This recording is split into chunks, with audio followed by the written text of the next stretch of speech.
Caio, o que temos de informação com relação à prisão do careca do INSS e também do empresário Maurício Camizotti? Por que a Polícia Federal decide prendê-los nesse momento, eles que já estavam sob investigação da PF? Bom, vamos lá. O careca do INSS tem um papel nesse esquema todo um pouco distinto do Maurício Camizotti. Ele era como se fosse um intermediário dessas associações, buscando diretamente ali o contato com os aposentados para que se filiassem às entidades e promovessem ali os descontos associativos que acabaram virando uma mina de ouro aí para muitas dessas entidades. Então essa é a função dele. Quando a gente coloca, e eu fiz uma reportagem há umas 2, 3 semanas sobre isso, a gente quando conversa com o entorno do careca do INSS, eles avaliam que ele tem um papel menor, né?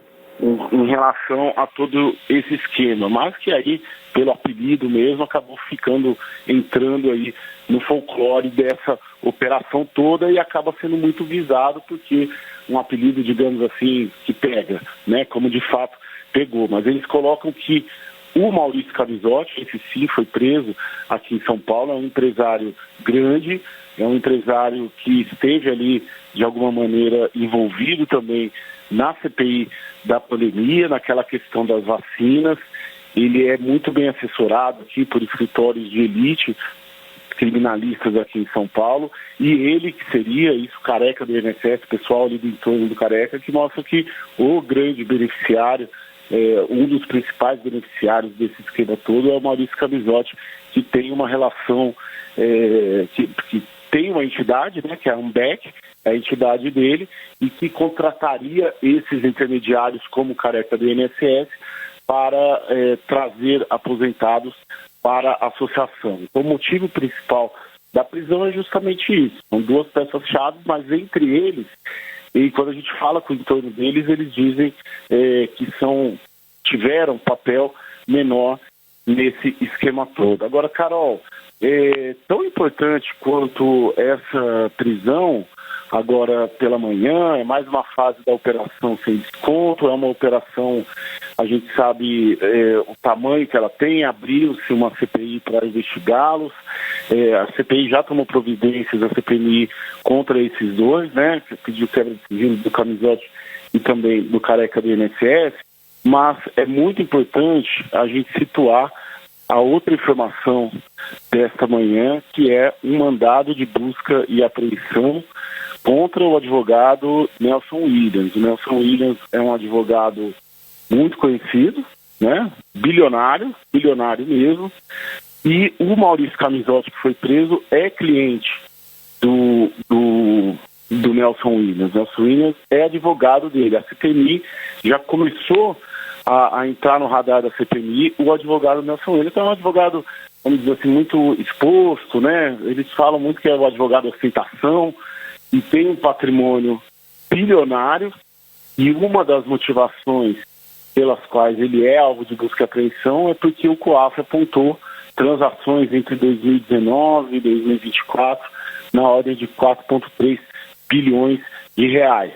Então, esses recursos passaram, a gente amarrando tudo, ver uma triangulação de quem arregimentava aposentados para uma entidade, que era a entidade do Maurício Camizotti, que foi preso hoje, e tendo ali o que a PF suspeita, mas isso não é confirmado, de que esses recursos todos passaram pelo escritório também do Nelson Williams via Maurício Camizotti. Essa informação no mundo jurídico, principalmente no mundo jurídico aqui de São Paulo, ela é muito forte, essa informação do mandado de busca e apreensão contra o advogado Nelson Williams, porque é um advogado, não vou dizer polêmico, assim, né? Um advogado ostentação, como eles classificam os próprios advogados aqui em São Paulo. Então, você tem um mandado de busca e apreensão contra um advogado grande desse porte, é algo muito, muito forte, assim, dentro dessa operação da manhã da Polícia Federal.